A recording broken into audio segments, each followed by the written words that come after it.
کے نام فرشتوں نے بھی سمجھ لیا. تمام درود و سلام خدا کے مصطفیٰ مرتضیٰ مجتبیٰ اور ان معصومین پر جن سے منسوب ہو کر اس درود کو عزت حاصل ہوئی ہے. اور شکر ہے اس پالنے والے کا، شکر ہے اس معبود برحق کا کہ جس نے ہم سب کو در آل محمد پر پیدا کیا ہے اور ہمارے خلوق کو مودت آل محمد سے منور کیا ہے. عظیم ترین سعادتیں ہیں جو اس پروردگار نے ہم شیعان اہل بیت کے حصے میں رکھ دی. سب سے عظیم سعادت یہی ہے کہ اس نے ہمارے بے نور دلوں کو 14 کے نور سے منور فرمایا. اس نے عظیم ترین نعمت جو ہم شیعان حیدر کرار کو عطا کی ہے وہ یہ فرش حسین، یہ فرش اعظم کی صورت میں عطا کی ہے جو سارا سال ہمارے گھروں میں بچھا رہتا ہے. اور ایک کمال کی بات یہ ہے کہ یہاں پر صرف زمین والے نہیں آیا کرتے بلکہ ذکر حسین کے صدقے میں ہمیں موقع ملتا ہے کہ ہم عرش والوں کے ساتھ مل کر ذکر کیا کرتے ہیں اور ذکر سنا کرتے ہیں اہل بیت اطہار کا. بس پروردگار عالم اپنے کلام پاک میں ارشاد فرما رہا ہے کہ برات من اللہ و رسولہ الی الذین عاہدتم من المشرکین. سورہ توبہ کی ابتدائی آیت ہے. سورہ توبہ قرآن کا وہ واحد سورہ ہے، یقیناً بتانے کی ضرورت بھی نہیں ہے میرے خیال میں.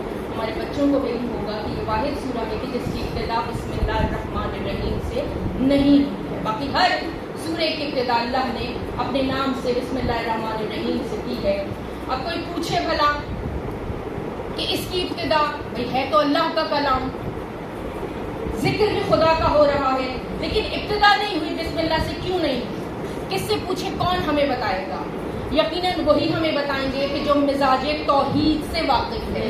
یعنی معصومین کے علاوہ مزاج توحید کوئی سمجھ بھی نہیں سکتا. تو آئے ذرا معصوم سے سوال کرتے ہیں. کسی نے سوال کیا تھا میرے چھٹے امام سے، کہا تھا کہ مولا یہ جو بسم اللہ الرحمن الرحیم ہے یہ ہر سورہ کی ابتدا میں آئی ہے سوائے سورہ توبہ کے، کیوں نہیں آئی؟ کہا اس لیے کہ اللہ اس سورہ میں برات کہتے ہیں تبرہ کرنا، برات کہتے ہیں اظہار بیزاری کرنا، برات کہتے ہیں نفرت کا اظہار کرنا. کہا اس لیے اللہ مشرکین مکہ سے اس آیت میں نفرت کا اظہار بھی کر رہا ہے، بیزاری کا اظہار بھی کر رہا ہے، تبرہ بھی کر رہا ہے. اور بسم اللہ الرحمن الرحیم کا ترجمہ کیا ہے کہ وہ رحمان بھی ہے وہ رحیم بھی ہے. لہذا جب رحمان اور رحیم کی صفت آ جائے گی پھر وہ غضبناک نہیں ہوا کرتا.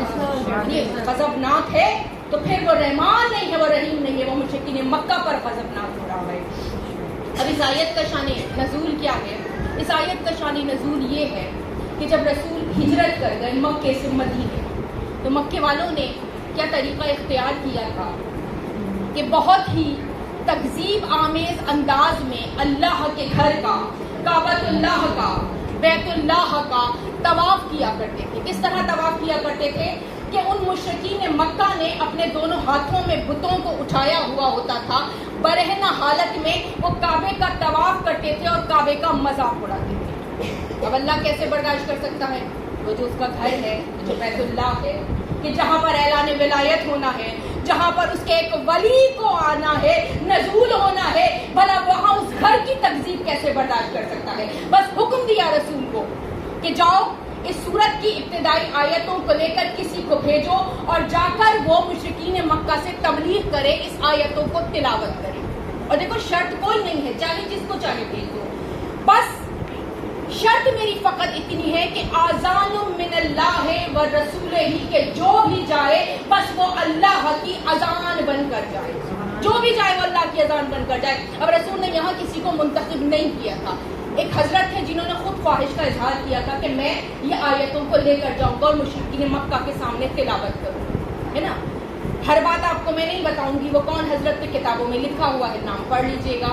انہوں نے کیا کیا کہ آیتوں کو تحریر کیا اور لے کر چلے. ابھی آگے راستے میں پہنچے تھے، اللہ نے پھر جبرائیل کو نازل کیا کہ اے میرے حبیب، اے میرے رسول، جس کو بھیجا ہے فوراً واپس بلا لو، اس کو فوراً واپس بلا لو اور کسی اور کو منتخب بھی نہیں کرو. بس اجتماع اکٹھا کرو اپنے صحابیوں کا اور کہو کہ تم میں سے جا وہ سکتا ہے، تم میں سے اہل ہے وہ جانے کا، ان آیتوں کو پڑھنے کا کہ جس نے کبھی بھی اپنی پوری زندگی میں ایک لمحے میں بھی غیر اللہ کا سجدہ نہیں کیا، جو کبھی بتوں کو نہیں جھکا. لیکن تبلیغ کا معاملہ ہے، مشرکین مکہ تبلیغ کرنی ہے کہ سجدہ نہیں کرنا، بتوں کی عبادت نہیں کرنا. اب جائے گا وہ جو خود بعمل ہو، جو 40 سال خود بتوں کی عبادت کرتے رہے، کس منہ سے کہیں گے کہ سجدہ نہیں کرنا؟ کھڑے ہو کے کہہ سکتا تھا اچھا کل تک تم بھی یہی کر رہے تھے، تم بھی انہی بتوں کو سجدہ کرتے تھے، لات و منات کو مانتے تھے، آج آ گئے ہو ہمیں تبلیغ کرنے۔ یہ اصول ہے اللہ کا کہ تبلیغ وہی کرے گا جو خود باعمل ہو۔ بے عمل کبھی تبلیغ نہیں کر سکتا۔ میں نماز نہیں پڑھوں اور میں آپ کو کہوں نماز پڑھو، غلط، گناہ میرے سر ہے، میں روزہ نہیں رکھوں، میں آپ کو تبلیغ نہیں کر سکتی۔ یہ قانون ہے۔ اور چھوٹا سا واقعہ اسلام میں صاحبان علم کا مجمع ہے، آپ کو پتا ہوگا، ایک عورت رسول خدا کے پاس آئی اپنے بیٹے کو لے کر اور کہا تھا کہ یا رسول اللہ میرا بیٹا کھجوریں بہت کھاتا ہے، آپ اس کو تنبیہ کیجیے، منع کیجیے۔